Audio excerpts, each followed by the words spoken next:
What's going on, everybody? Welcome to another edition of Recher Reacts. Jay Recher here with you. Hope everybody's having a wonderful evening. If you're still up at this time of night, I appreciate you for tuning in. It is a late one. It was a late night at Raymond James Stadium as USF beats Bethune-Cookman 48-3. More on that in a moment. Make sure you follow me on all social media platforms at Jay Recher. We're talking Facebook, we're talking Instagram, we're talking Twitter. Check me out on TikTok. I'm all over the place, man. It doesn't stop. But I always want to hear from you. Questions, comments, concerns. Feel free to leave them there, and I will do my best to get to them. Head on over to my YouTube page. That's probably the best way for you to be able to get all the information that I'm putting out on a daily basis, and also for you to be able to join in on the conversation. Unless you're a guy like Cornelius Magoo, who's joining us on Twitter. Go Bulls J. USF didn't even open the playbook tonight. You read my mind, Cornelius. You read my mind to a T, because I'm sitting there and USF is just putting up points after points after points. And I know that first drive didn't look too great. And by no means do I think they're a finished product. They still have a lot of things to work on. But 5 rushing touchdowns on the day, 2 from Kelly Joyner, who looks absolutely revitalized. And they didn't really show anything today. Nothing. And you have to know that they have got their eye on next week's opponent, the Alabama Crimson Tide. A huge win for them tonight. Jalen Milroe even said like they're not 100%. They still have some plays out there too. We're going to see that a lot. Or we're going to hear that a lot from teams that come away with these big landslide victories, but really, really good start to the season for USF. And I still think they could get even better. So I'm with you, Cornelius, and I appreciate you for tuning in so late. It is a late one again, right here on Retro Reacts, but pretty much every single night I'm here with you reacting live to the world of sports. We're going to talk college football and wrestling today. The Bash in Berlin earlier this afternoon, my takeaways from that, and also teams that are screwed already after just 1 week of football. And no, I mean, Florida State, I'm not necessarily talking about you. If you haven't checked out my YouTube, go check out my YouTube. Not right now, because I want you to pay attention to the show, but go check out my YouTube and look at how many videos, look at how many shorts. I'm putting in a lot of work on trying to build this up, getting close to 100 subscribers. So let's try to get that number as high as humanly possible. Trying to spread the word. I got something in the works coming. I'm trying to do an interview show coming up after this where I interview some of the biggest stars in the Tampa Bay area. You name it, I'm going to get them on the show on the J Retro podcast. So I've got Retro Reacts, I got Retro's Rapid Reaction, I got the J Retro podcast, all going alongside Jay and Zach Heard every day at noon on 95.3 WDAE and AM 620 with my good buddy Zach Wabner and James Donlin. We're doing some big things over there. The addition of James Donlin to our program is just it's game changer, an absolute game changer. One of the most talented people that I've ever worked with in my entire career. And if we grow here, he's maybe he'll come aboard and help me with some of this stuff. But it starts with you, of course. So please, every like, comment, question, every subscription definitely helps. So please head on over to the YouTube, like and subscribe, hit that notifications bell. Every little bit helps. All right, let's start in the world of college football, and we'll talk about. Well, let's talk about USF real quick. We'll start here. Um, I really like what I saw from the running game. That was my biggest takeaway from this game. It's 48-3. It's Bethune-Cookman. No disrespect to them, but I mean, you're talking about two completely different levels of football here. But USF's ground attack, when you're rushing the ball for 231 yards and you have multiple guys in the backfield that can get in the end zone. You look at Kelly Joyner, who's been here. This was his 6th opening night. It's pretty wild to say that. We're going to look back years from now going, how the hell did these guys have 4, 5, 6, 7, 8, 9 years in college? And then you'll have to explain to them the whole COVID year. And it really turned the college landscape upside down when it comes to eligibility with these athletes. But Kelly Joyner with a couple of touchdown runs. Byron contributed with him. Byron Brown contributed with a rushing touchdown for himself. How about Teron Keith? More on him momentarily. And then Naquan Wright punches one in. We know the impact that he had against Alabama. He's a guy that is not afraid to lower the boom. Yesias Young, really nice to see him get 7 carries too. But Teron Keith, and I got to shout out my guy, Nathan Bond, all right, from the Bay Area Examiner. If you haven't ever followed them before, they are all over USF athletics. Go follow them right now. Bay Area Examiner on Twitter. Yeah, at Bay Area Examiner. Go check them out right now. Go follow them. And Nathan Bond, my good buddy from over there, he looked at me before the game and he said the one guy to keep an eye on is Teron Keith. And I said, okay, keep a close eye on him. And then I go downstairs on the field before the game and I look at Teron Keith and I go, damn, he may only be 5'10, 195, but this senior from DeLand, like he's got some size to him, man. He could he could be a big time factor. You want to talk about just a different kind of cat, and this is a transfer from Bowling Green, 4 years over there. Last year, 390 yards on the ground. He averaged only 6 yards a carry, 4 touchdowns. He's also a threat in the backfield, 450 plus yards out of the backfield. So keep an eye on Teron Keith. You know what you're getting from Kelly Joyner. You know what you're getting from a guy like Naquan Wright, but I like Teron Keith. He can help in the backfield. He can help in the pass game, and I think he can help in special teams too. So maybe taking some of that pressure or taking some of the reps away from a guy like Sean Atkins, just keeping him fresh. I think that's important.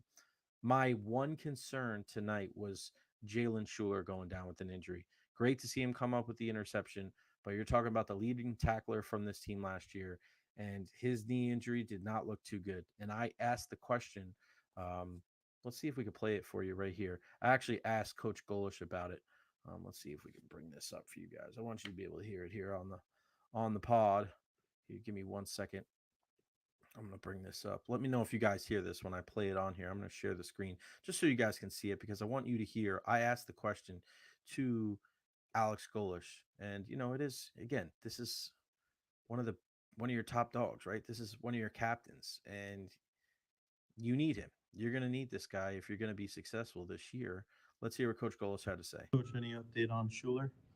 No, we'll have to scan it. It was on that pick. It's a knee deal. We just talked about just bringing positive energy to Shoe, and hopefully it's not a serious deal.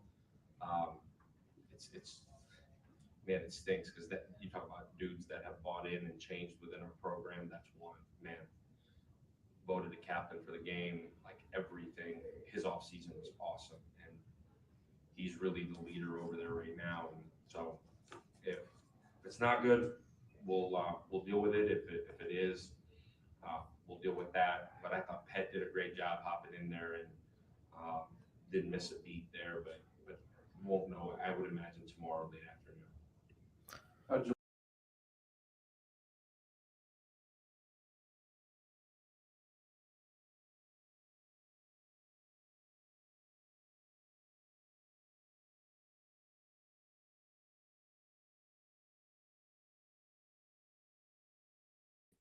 I'm still here. Oh my gosh, how crazy is that? I just that's so wild. So I pressed the wrong button. I got backed out of the studio. I'm back here with you guys.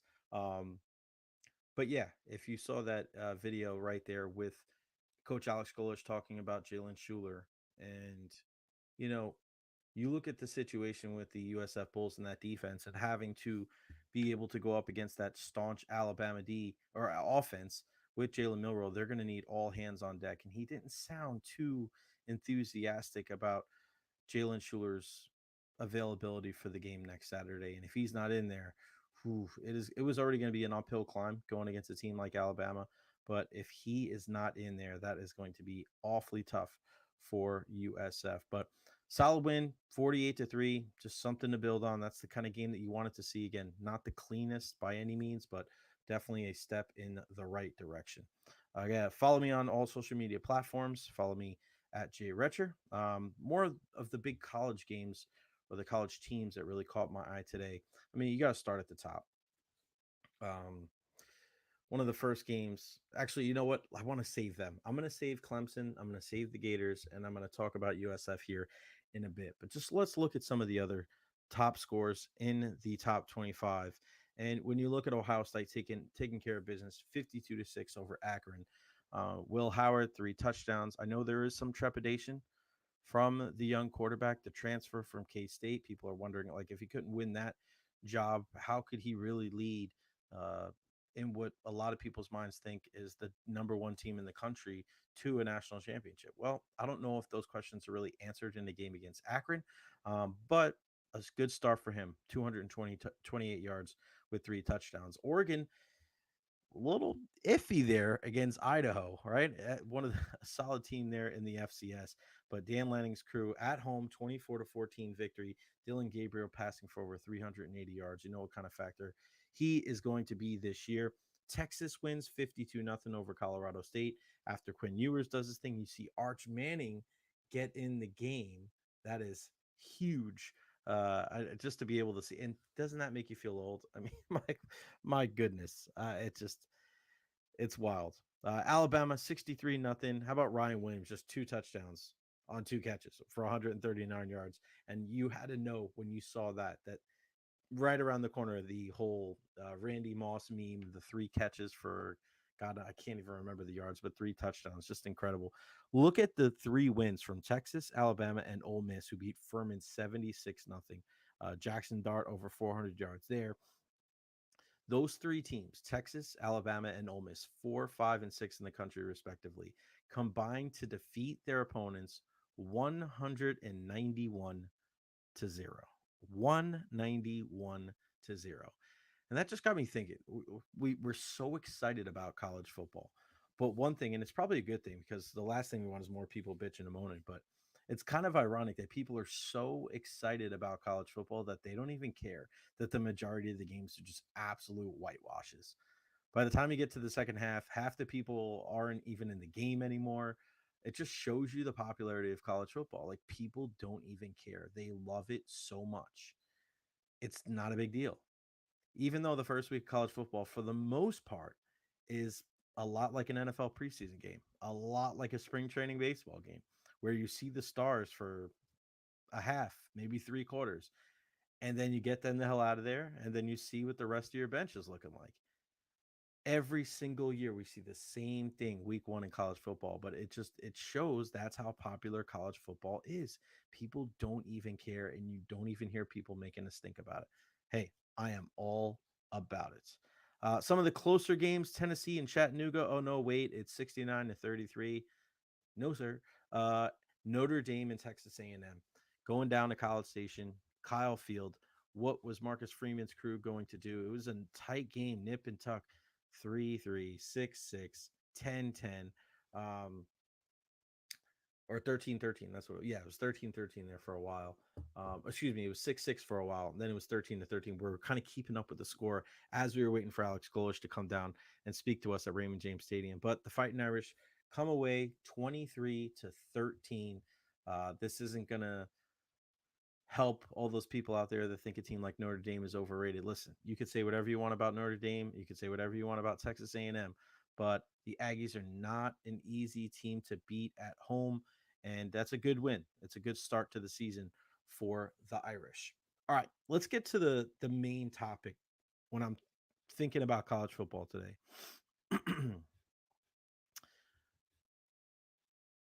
I find it hard to believe that we have 2 of the most prominent universities when it comes to football that are as bad as they are right now. It is incredibly disappointing to see Florida and Clemson play as bad as they did today. Utter embarrassment. And when you look at, and we'll start with Clemson because that game was on first. I don't think it's a shame to lose to Georgia, who's the number 1 team in the country, but I think it's absolutely embarrassing to lose in the fashion that they lost today. You're Clemson. Just a couple of years ago, you were an absolute shoo-in. You were a shoo-in for the college football playoff. You were definitely representing the ACC. You had guys like Deshaun Watson and Trevor Lawrence, and now it's like, what the hell is going on there? And Dabo Swinney is completely stuck in his ways. We spoke about this last year, and we're going to bring it up here again. He doesn't believe in the transfer portal, and he doesn't think that it's an issue. He doesn't believe that you should go outside of the guys that you recruit to bring in there to help your team win. Dabo Swinney's ego is going to be his downfall. You don't want to go into the transfer portal and find good players. You have to adapt or you die. If you don't change with the times, you're going to be left behind. And I think back to Mike Krzyzewski, the old coach at Duke, and if you remember Coach Calipari in Kentucky, he started bringing in those guys that were the one and done. And I remember Coach K saying, no, that's not what we're going to do. We're not going to do that here. We want guys to stay 2, 3, 4 years. We're not going to recruit those type of athletes. It didn't take Coach K very long to switch his mindset when it came to things like that. And then, oh yeah, you remember the draft class with Zion Williamson and R.J. Barrett and Cam Reddish? All three of those guys, first round picks, all gone after 1 year. Coach K looked around and said, this isn't the same college basketball that I grew up coaching. But he adapted. He adapted and he changed because he saw what the landscape was. And that's why he's one of the greatest coaches of all time. You look at a guy like Dabo Swinney, nobody's ever going to take away the success that he's had. But if he wants to continue to be mentioned amongst the elite of the elite when it comes to college football coaches, he needs to put his ego to the side and you need to adapt. He needs to change because if not, you're just going to have another mediocre season at Clemson. The offense looks dull. You don't have any playmakers. Where's the Sammy Watkins? Where's the DeAndre Hopkins? Where's the Hunter Renfros? Like, where is that Clemson team that was just here like 5, 6 years ago? He is stuck in his ways, and if he doesn't change, Tigers fans, the complaints of Tigers fans are just going to get louder and louder and louder every single week. It's not getting any better. They're not beating Florida State. They're not beating Miami. They're not beating NC State. They're in trouble in the ACC. Let's look at their schedule real quick. All right, Georgia. I mean, do you have any faith that they're going to beat Appalachian State next week? I don't. They host NC State. I don't think they're going to win that game. They're going to Tallahassee to play Florida State. I don't think they'll win that game. Do I have faith that they're going to beat Louisville? Nope. Do I think they'll beat South Carolina? Maybe. I have little faith in Dabo Swinney and Clemson, and it's crazy. Life comes at you fast. But if you don't know what's good for you, you're going to end up being your own downfall. And that's exactly what we're seeing with Dabo Swinney and Clemson. Pride comes before the fall, Dabo, and you need to learn, or before you know it, I don't care what your resume looks like, you're going to be looking for another job. That's one part of it. That's one half of the embarrassment today. The other is what we saw up there in Gainesville when the Gators lost to the Miami Hurricanes by a score of 41-17. And I had faith that Florida was going to be a lot better than what people thought. In my mind, I'm thinking Florida, home game, veteran quarterback. You're going to be inspired by the crowd. Billy Napier's on the hot seat. This is your time. It is put up or shut up time for Billy Napier and the Florida Gators. And they got absolutely punched in the mouth. They got punched straight in the face. And you could say Cam Ward had a great game. And listen, 385 yards, 3 touchdowns throughout the year, ran for another 33 yards. Tip your hat. He was probably one of the more productive quarterbacks all weekend in college football. But to me, just like when you judge this game like you judge any other football game you're going to watch this year or ever. Who wins the battle of the trenches? And right off the rip, Florida had trouble. Florida was getting pushed back at the line of scrimmage. They could not handle the heat in the trenches. Miami manhandled them. For all this talk over the years about Miami being this flash and dash team, and they just got a bunch of skill players, and they don't have enough hog mollies on the offensive line. They don't have enough toughness on the defensive line. I didn't see that today. I saw a team that went into Gainesville and stole the Gators' lunch money. And I did not think I was going to see that. If Miami was going to win this game, I really thought that Miami was just eventually their skill was going to overtake the Florida's lack of skill. They were just going to be more talented. And eventually that was going to, they were going to win out. But we didn't see that. We saw Florida getting manhandled at the line of scrimmage. We saw boring, plain, dull offense, no imagination, no creativity whatsoever. And Graham Mertz, yeah, okay, he's not the most exciting quarterback. He's not the most athletically gifted quarterback, but he ain't winning with that offense. Florida was 1 for 9 on third downs, and some of those play calls were horrid. If you're a football team and you're watching from the sidelines, those plays being called, there's no way that you have faith in your coaching staff. Not a chance. We're watching that from sitting on our couches at home. Imagine what the players are saying. When it's 2nd and 17, you're running the football. 3rd and 5, and you're running these weird plays going parallel, not going east-west, not going north and south. What the hell is going on there? It doesn't take long to find out whether a guy is a fit or not. You need to adapt or die. It's a different ball game when you're talking about what's going on with Dabo Swinney at Clemson and what Billy Napier is going through at Florida. Look at Alex Golesh at USF. It didn't take very long to realize that that guy is the right hire for South Florida. Guys don't get time. You're not going to get 3 or 4 years. You know right off the bat whether a guy pretty much is going to be a success or not. You see it with Alex Golesh. I think you already see it with Billy Napier. You have to figure it out. Because if you don't figure it out, you're going to lose your job. And it's crazy because I know somebody put out a tweet earlier tonight about Dan Mullen. I mean, do Gators fans wish that Dan Mullen was back? Look at his resume, look at his coaching record, and now look at what Billy Napier is bringing to the table. Embarrassing. Incredibly embarrassing effort from the Gators today.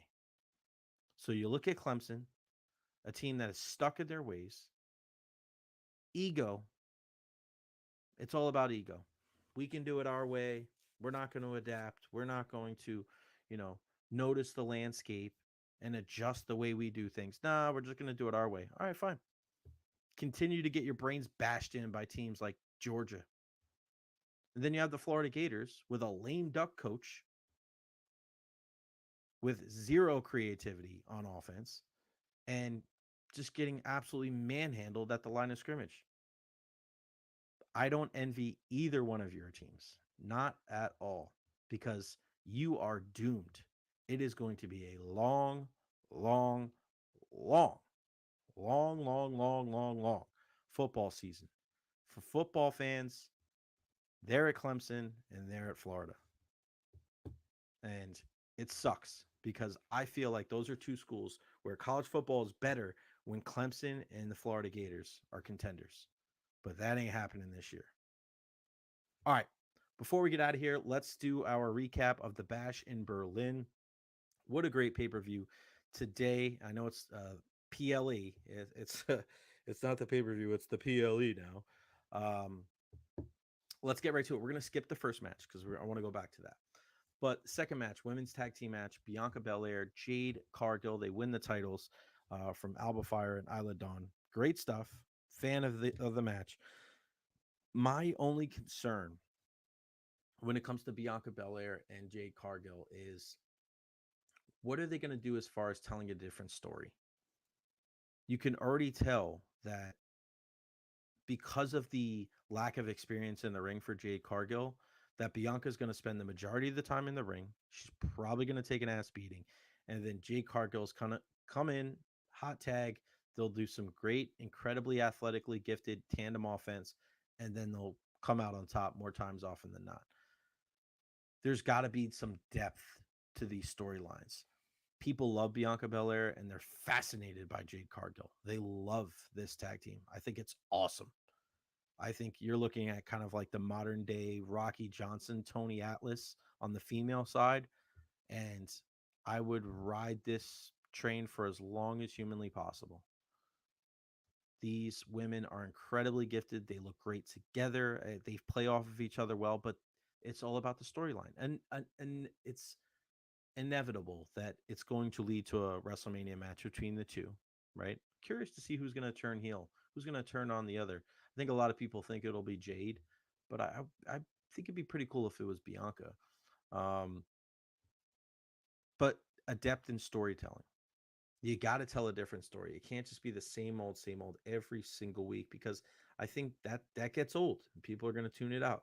And you don't want to do that because there's something there and it's a lot of fun. It's a lot of fun to watch. All right, the next match was the strap match and boy was this on point.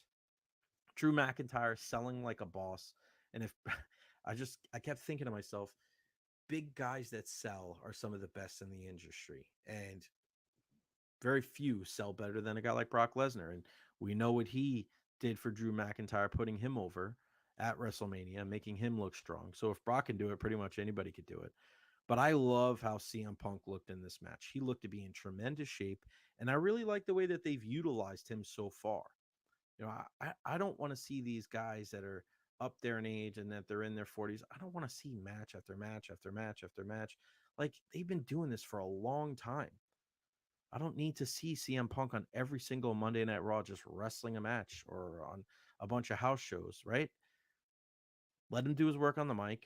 Yeah, wrestle in some tags, wrestle, a one-on-one match, but that's where AEW kind of loses me. I don't want to see Adam Copeland wrestling matches every single week. I don't want to see Brian Danielson. I didn't want to see CM Punk in there every single week because different TV matches are different. You don't have a very long time to tell an incredible story. And these guys, naturally, their pace is a little bit slower. So I just love the way that WWE has highlighted CM Punk.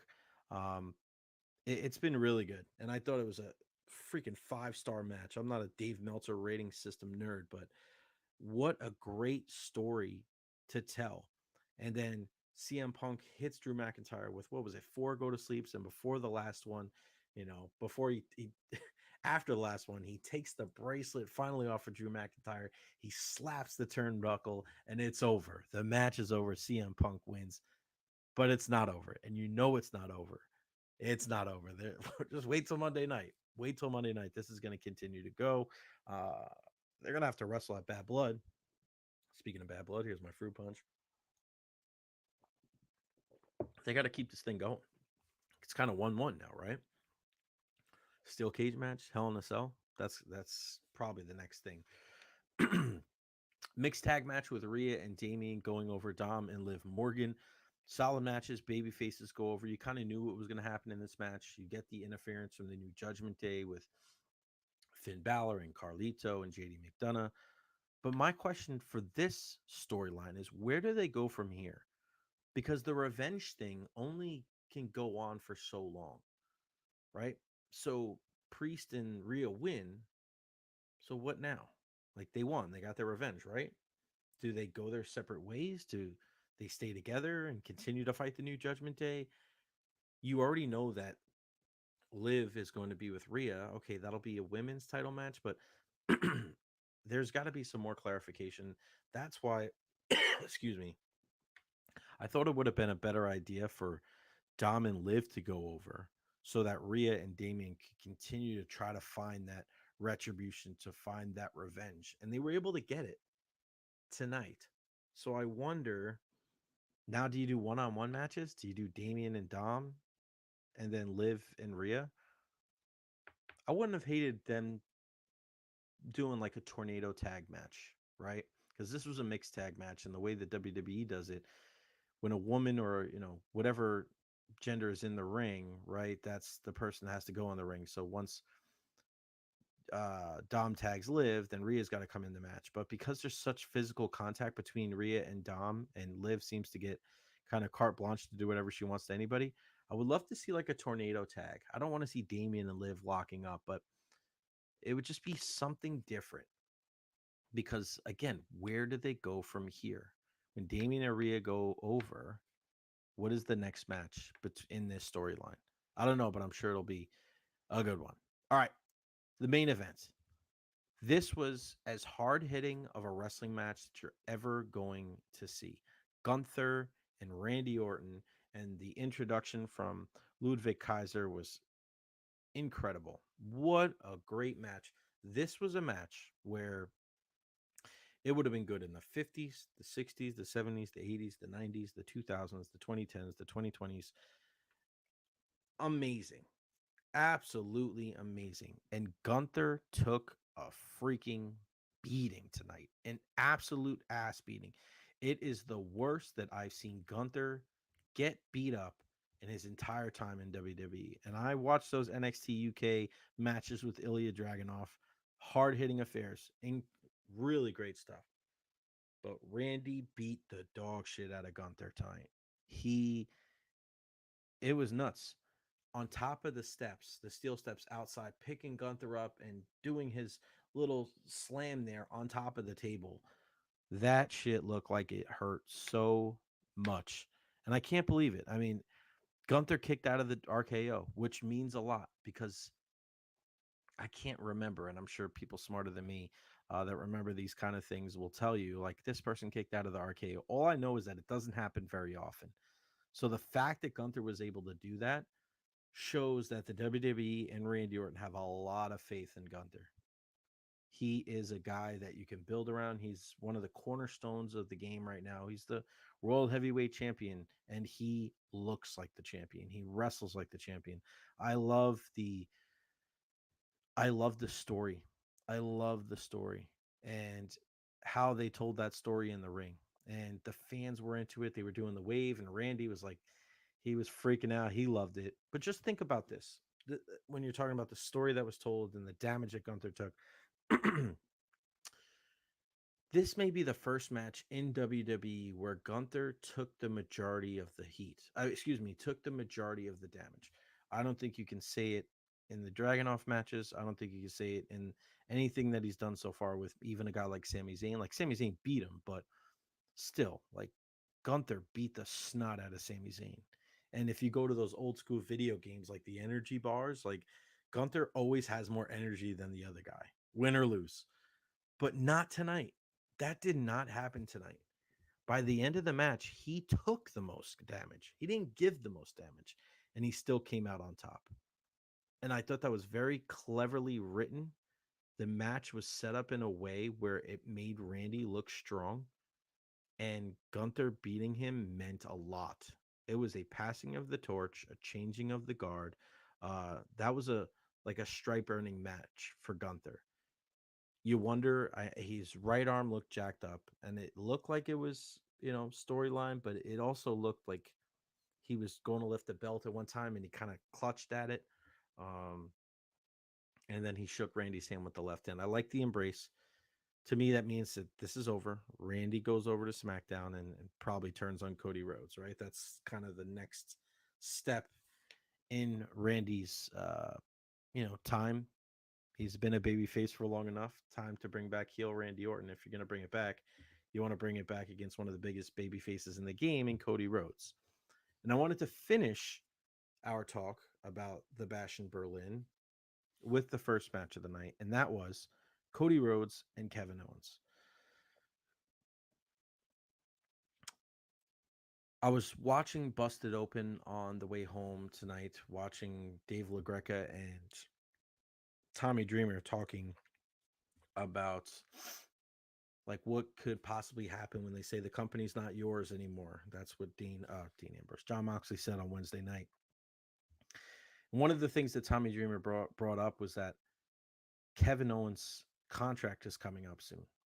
Now, these things sometimes we think that you don't know because they don't put these things out there like you see in professional sports where when a guy for the most part signs a contract extension, but we don't know. We don't know. A lot of people thought Drew McIntyre, like, oh, what was going on, and then we found out he did sign an extension with the WWE. But I really, really hope that Kevin Owens, when his contract is up, re-signs with the WWE, because what you saw tonight at the Bash in Berlin was a masterclass. When you look at what Kevin Owens was able to do, he is a guy that delivers time and time and time again. And we saw it last night on SmackDown when Kevin Owens brings up, "Oh, Cody, I hear you have a knee injury." Cody's like, "Nah, I'm good. No excuse. I'm ready to roll."